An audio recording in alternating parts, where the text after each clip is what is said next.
Arsenal fans banging on like they've taught Declan Rice how to play football. We did, man. The man himself speaks about it. The man himself says Arteta showed me what everything I thought about football was a lie. They don't attack well. Their attackers aren't quite hitting the ground running. Defensively, they're a shambles. Midfield is also a shambles. Question marks over Ten Hag's recruitment, his talent ID, his player management, his ability to get results. So it's just unacceptable for Man United. People like Kai Havertz are either going to make Mikel Arteta look like a genius or an idiot. He probably looked like an idiot until he turned his form around. I'm Will Pugh. And I'm Izzy Barker, and this is SunSport Tap In. Here on the Tap In, we are all about the fans. So each episode will be joined by some very special guests. These people are the voices of the terraces, supporters who are loved and sometimes loathed by football fanatics across the nation. And joining us this week is a massive Gooner who provides his near 60,000 YouTube subscribers with all the gossip, analysis and opinion an Arsenal fan could possibly need.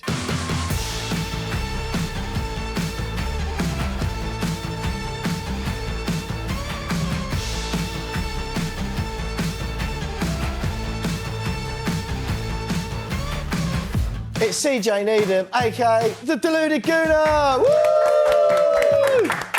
CJ, absolutely spectacular to have you with us on the Tap In for episode 2, mate. But first things first, before we kick off, I just need to know, you've called yourself the Deluded Gooner. How on earth does that set you apart from every single other Arsenal fan on the planet? Because in my experience, every single one of you is deluded as hell. I mean, if I'm not mistaken, you're a West Ham fan, so you're not too far removed from us, really and truly, man. But, you know, it's a secret that I can't reveal. You know what they say, a magician never reveals their tricks. But the name's there, we're too far to turn back, and here we are, man. How are you feeling about this season in general then, obviously coming off the back of a 2-0 win over Brighton? It sort of feels like you're making really good teams look kind of bang average at the minute. But yeah, how have you made it this season so far? I mean, it's been 17 games played, and as you know, 1 week is a long time in football. So to see 17 of those, we've been through some highs and lows. But if you ask me in December, would I take 2 defeats? I don't look at the league table, but apparently we're first. What is all this about? You got to be diplomatic, man. But yeah, as I was saying, everything's going fine. I think Arteta is improving our team. I think the new signings are starting to gel. Declan Rice has got on like a house on fire. I'm sure you asked me about it, but Kai Havertz is starting to play well. We're looking competitive. You made a great point that we're making teams that are talked up look average, whether we win, lose or draw. I think Brighton was our latest victims, and I think that was reflected in the Newcastle and Aston Villa games. But so far, so good. It just has to continue because unfortunately we're in December. We've got to do this in May, really. Look, I'm going to get on to how you reckon you taught Declan Rice how to play football in a minute, even though you paid 105 million for him from West Ham. Why don't you look at the table? Like, what is that about? I don't really believe you, but B, what the hell is that I saw about? Fulham were in 11th as a Fulham fan, and I was like, oh, great. What a result. I'm there, like, after every single game, the West Ham play, like, oh, where can we go here? Where can we go? Are we getting in I'm Europe? dusting off my passport. Yeah, exactly, yeah. Yeah, what is that about? I mean, it doesn't make sense to look, you know, it's going to fluctuate. You're going to, as I said, there's 17 game weeks. Every week you're going to be more negative or positive according to the results. So personally, I'd rather us just focus and I'll look in May after 38 games. Very like Mick Arteta approach there. Gotta be, man. He's a great man. It's just like, don't want to get your hopes up, innit? It's Exactly. like seeing yourself at the top and it's, great, happy days, and when it all goes pear-shaped in May. If it goes pear-shaped. When, mate. Right, CJ, look, believe it or not, there is football going on outside of North London at the moment, and the topic I'm going to talk to you about now, you might think, well, hang on a minute, that is London-based football, because it's talking about Man United. I know most of their fans live in London. But it's a bit of a strange situation they find themselves in at the moment. The 0-0 battling draw against Liverpool, of course, but it was 6 wins in 8 Premier League games in a run, sort of from the beginning of October, I think it was. And then it kind of, the wheels completely fell off. They like limped past Luton. They needed a last-minute goal at Izzy's Fulham to get the win. That. It was, of course, yeah. But it wasn't really. It was never really convincing for United. And then they obviously lose 3-0 at home to Bournemouth. Great little headline from us there. Lemons 0, cherries 3. Ten Hag left with a sour taste in his mouth. And then the feeling was that was coming. Then they crash out of the Champions League at home to Bayern Munich as well. Finished rock bottom of their group, so they're not even in the Europa League. Out. Harry Maguire looking a bit glum on our back page there. Again, European football over now for the second half of the season. A club like Manchester United should surely be in Europe beyond Christmas. What do you make of Man United? I mean, you know, I'm quite happy as an Arsenal fan to see that. I'm terrorising my cousins and whatnot. But for a club like Manchester United, I think everyone can see it's just unacceptable. As you said, they've crashed out of Europe, a group that on paper you have to win the games, but they should have, you know, it should have been easy sailing.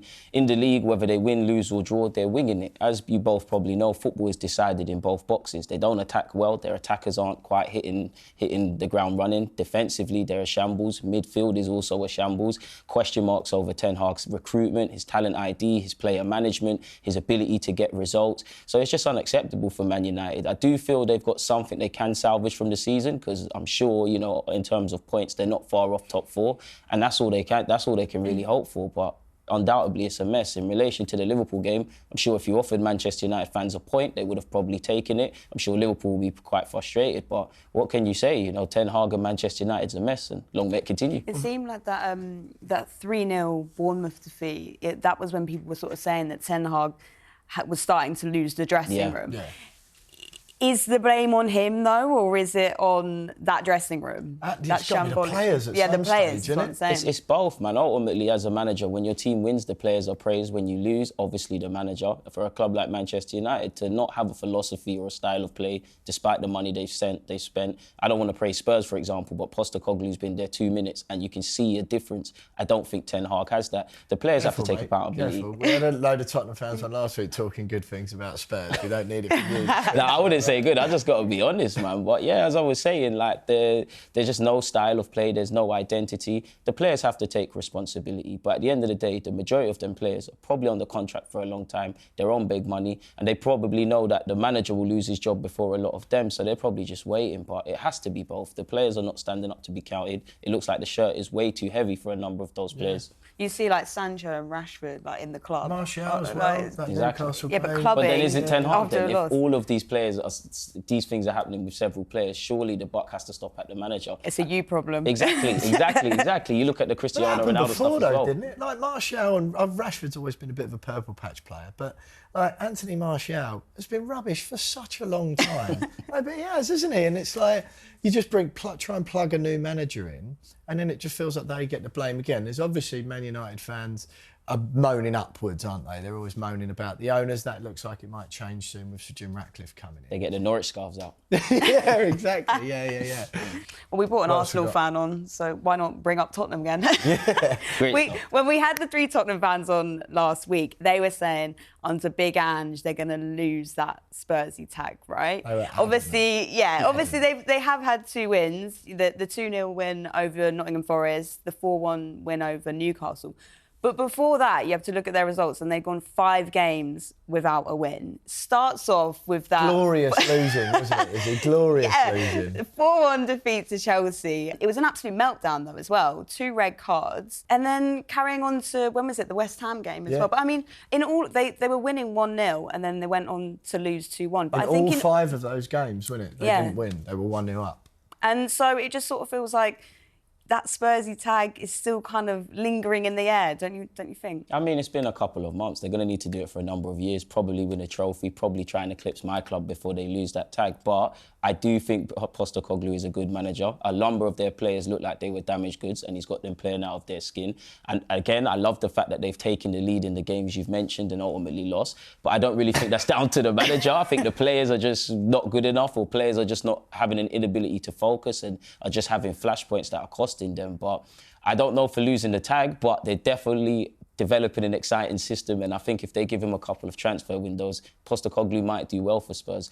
As you mentioned, you know, they're kind of praised for being kind of brave when they're down to 9 men. I think the fact that they're praised for that, and I definitely know my club, Manchester United, Liverpool, and actual big clubs would be killed for that. So yeah, the somewhat aura around the clubs are very different, and the standards are very different. But as much as I can praise him, Postecoglou and Spurs are doing all right. Give it half a season, or maybe next season, you know, people will know about their inverted fullbacks and what they do in midfield and how their defence plays. So they definitely have to go back to the drawing board in that. But I agree with you. I couldn't believe the language, because fundamentally you lost, 9 men or not. You lost. Got hammered. Exactly, again. But to be honest, poor Chelsea side. I think it's interesting to see the run that they go on now, though, because you look at that 4-1 win over Newcastle, a good Newcastle side, and the way he had Son on the left and brought Richarlison back in into the fray up front. I feel like that was a bit of a masterstroke. I feel tactically. I mean, they spent 60 million on Richarlison about the time he started doing that stuff. Stop making TikToks and... exactly. Exactly. About time someone got a tune out of him. Right, here's what we got next. I think we might have to actually talk about Arsenal. Let's go. I feel like we can't talk about Arsenal as well without talking about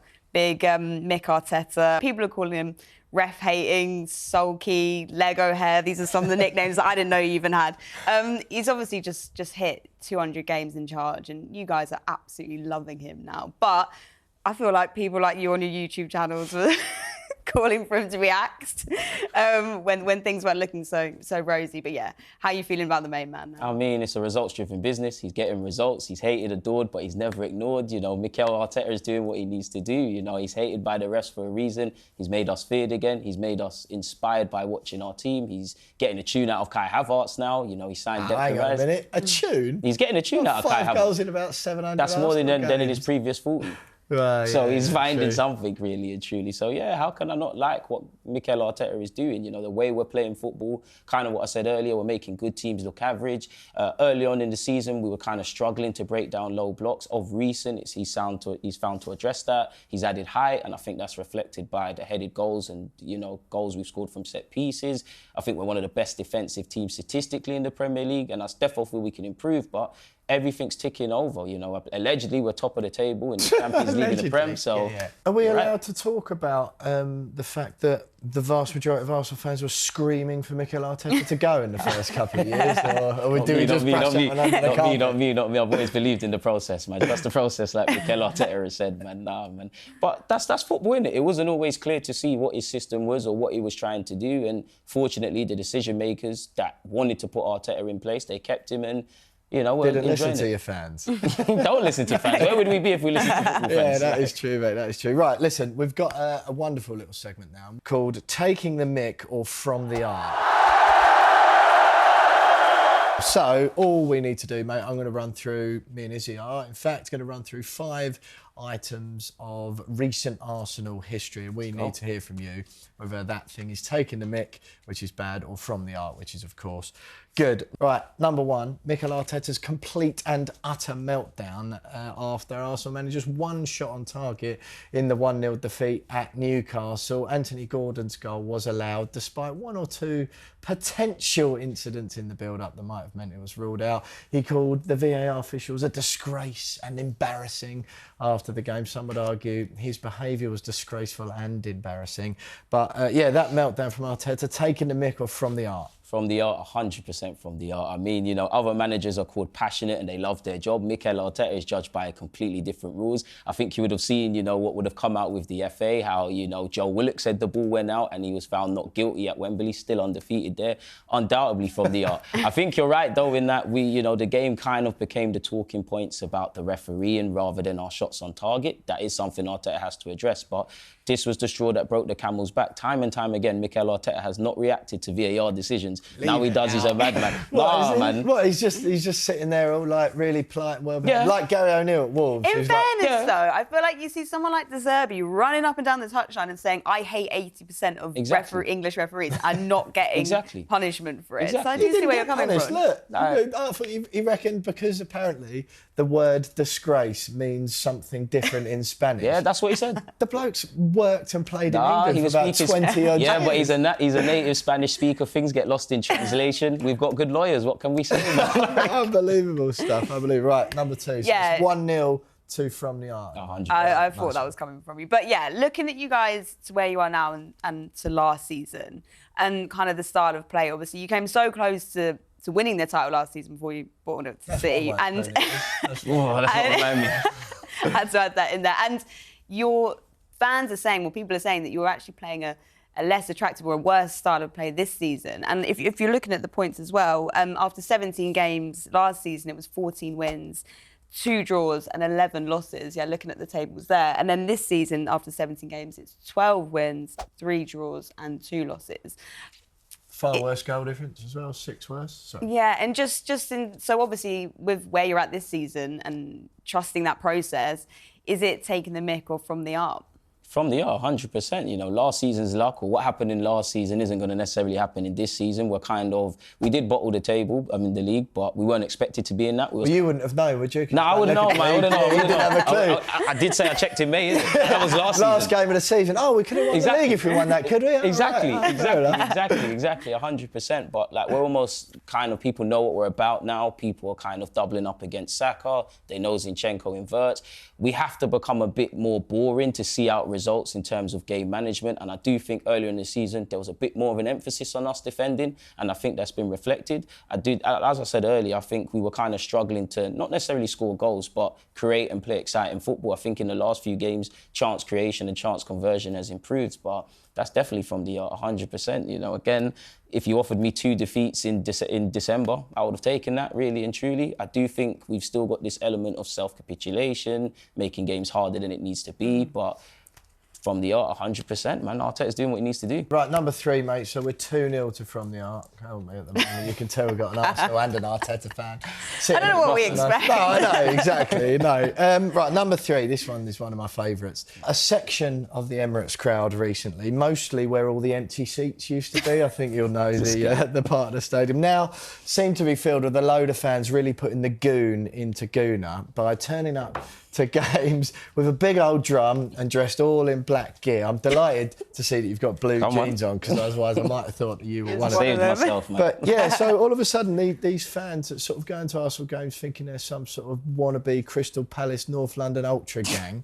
Are they taking a mick, or are they From the Art? From the Art, man. We need atmosphere. I can't throw my Arsenal fans under a bus, man. You know, people might say it's cringy. I say, they do. Yeah, they do. They 100% do. But they said the Emirates was a library. We get atmosphere and we're getting mocked. So how are we expected to win? That's From the Art. Yeah, 100%. That is true. There is an element of like, damned if you do, damned if exactly, you don't. we can't win. I don't know. I was there. I saw it live in person for the first time at the weekend, and I was a little bit icked out. Right, just before we move on from this as well, another thing that's doing my head in, because obviously, you know, I've now all of the booing and hissing at Mikel Arteta has subsided, and you've decided, actually, we had one good season last year, so it might be nice if the Emirates had some atmosphere. This North London Forever song that no one had ever really heard before this season, all of a sudden it's belted out around the Emirates as if you've been singing it for hundreds of years. Declan Rice is there, banging his chest. Playing for a big club now, of course Declan Rice can do that. Even though he's from West London, moved to East London, now he's in North London. He's North London forever like the rest of you. Where has that song come from? I don't know, but shout out to the artist who made it, because it's a hit, man. I love it, to be honest with you. And long may it continue, man. That's From the Art as well. Fair enough. Right, so we're 3-0 to From the Art. Come on. So we touched on him earlier, Kai Havertz. I feel like it's a brilliant time to talk about this player, because it finally feels like he might be getting his shooting boots at the Emirates. But obviously, you signed him for 65 million from Chelsea. 32 goals in 139 games for the Blues. It's hardly sensational, isn't it? Yeah, I know. When I was reading that stat, I was thinking, a Champions fair, League winner is one of them. And for you guys, he's gone on to score a whopping 5 goals in 26 games. Whoa, well worth 65 million. But on the flip side, if you look at it, the goals he's scored in the past 7 games is more than he had in the previous 40 games before that. So is he maybe your guys' secret weapon? I don't know. But yeah, Kai Havertz, From the Art, or Taking the Mik? Well, it's got to have to be... You know what? Recency bias. It's got to be From the Art, man. Like, it has to be. It would have. If you asked me a week or 2, in fact, probably 3 weeks ago, I probably would have said opposite. But he looks like he's finally settled. He finally looks like he's gelling with his teammates. He looks comfortable. In recent weeks, obviously, he scored a couple of goals at the Emirates. He scored some last-minute winners. Yeah, Kai Havertz is doing what he needs to do. Like, as you said, he was bought for 65 million. He's a player that's normally mocked by other fans, including myself when he was at Chelsea. He kind of was on the back foot when he signed for the football club, and there was a lot against it. You look at Arsenal's midfield, I definitely wouldn't have signed Kai Havertz to improve us, but that's why Arteta's the decision maker. And people like Kai Havertz are either going to make Mikel Arteta look like a genius or an idiot. He probably looked like an idiot until he turned his form around. But yeah, we're moving in the right direction. I think the jury's still out. It's only been a couple of games, but the very fact of until today, nobody mentioned his price tag to me, shows that he's doing all right. That's another thing, he doesn't look at price tags. Nah, there's no point, man. Listen, 65 million's the new £2 in this this day and age, man. What do you do? Just turn up to the Emirates, cheer the team in red and go home? Yeah, man, that's the best way to do it, man. You're never going to catch me out. But so that's 4-0 to From the Art. You said recency bias. I think just general bias might be play here a little bit, maybe. Why don't we make it a clean sweep? We're just really briefly on Havertz. Where do you want or think his best position is? Where do you want to see him playing for Arsenal, just quickly before we move on? In that left-sided 8, man. You know, I don't really want to see you as a false 9. You're not a prolific scorer regardless of your form. We need to address our midfield. We arguably still need centre mids. That left 8 channel is yours, really. It's the void left by Granit Xhaka. It's the one area where there's probably still question marks at Arsenal. You've got to make it work there. If you can be versatile and play elsewhere, fair enough. But you have to make that your own now, and it is your spot to lose. Do you think he's going to play a massive role in you guys potentially getting the title? Does it feel like he's becoming this sort of secret weapon that you guys have unearthed recently? I mean, if he keeps scoring last-minute winners, yeah, but we're going to need our whole team. And I personally don't know if we're in a title race. We just got to keep winning our games and see where we're at. But hopefully Kai Havertz will be a part of that. I can't be part of this anymore. Listen to the man tell me he doesn't look at the league table. Right.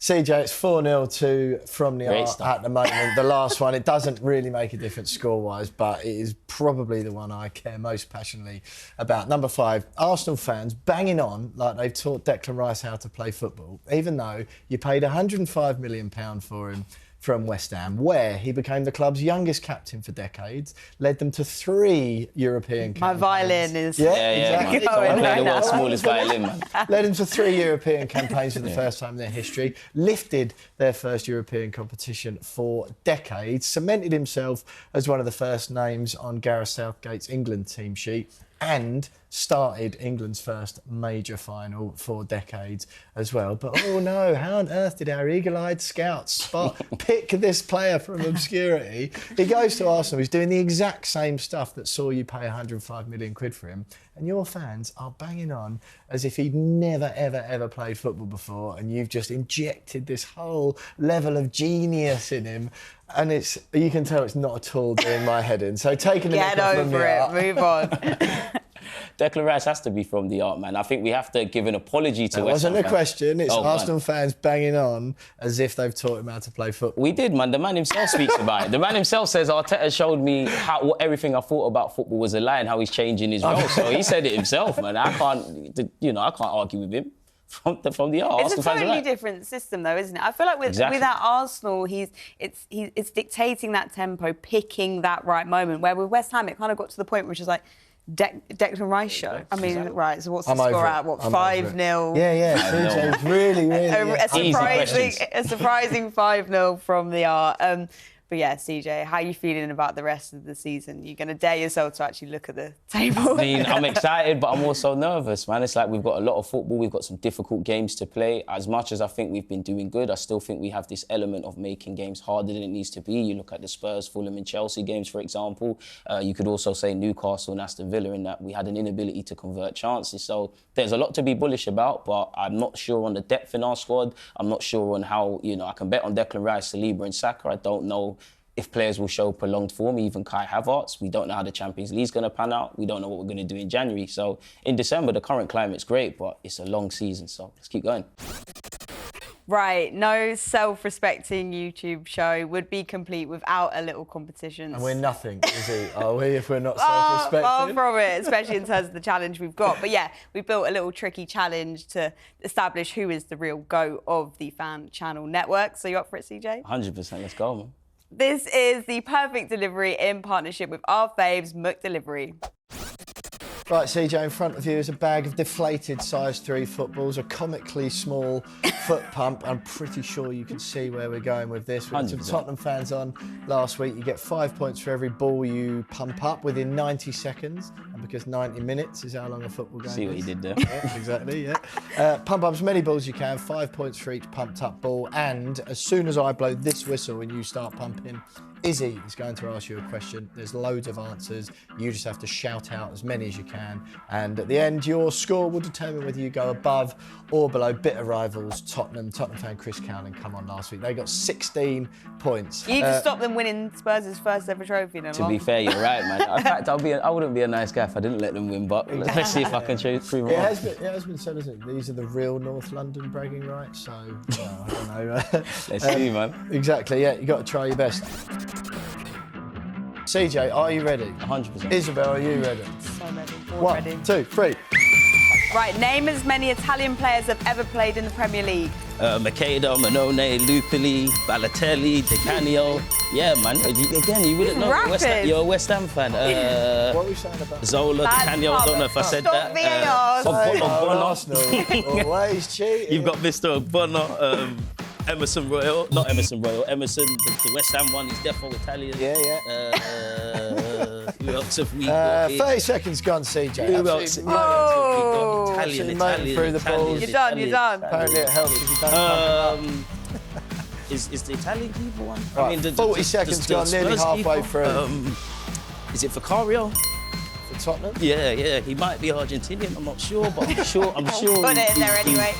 We're just past the halfway mark, CJ. 50 seconds gone, 40 seconds to go. He's flying. I'm trying to think, but there's got to be someone Italian.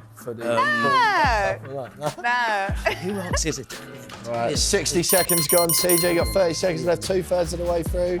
Liverpool. Blimey, you're Aquilani. burning through the balls. Trying, man. Well. 20 seconds What left, other CJ. teams? Who's had Italian 1, players? 2, 3, 4, 5. Who's had Italian players? 15 seconds to go, CJ. 10 seconds left. Don't worry. 9, Gotta find the hole. 8, Strategic. 7, You said. 6, Strategic time 5, wasting. 4, 3, Any more names? 2, Nah, I'm 1. blank. That's 6 balls, man. That's Good effort, CJ. 6 balls. I must be topping. CJ, absolutely spectacular effort, mate. You're number 1 in the leaderboard, well above Tottenham, so the North London bragging rights are yours. They got 16 Nothing to points. be proud of, really. It's business as usual. Happy days, happy days. That was good fun. Yeah, it's such good fun. CJ, you've been absolutely excellent. Thanks so much for coming on. Thank you for having me, guys. And thank you so much to you guys for tuning in, and we'll see you next time. See ya. Woo!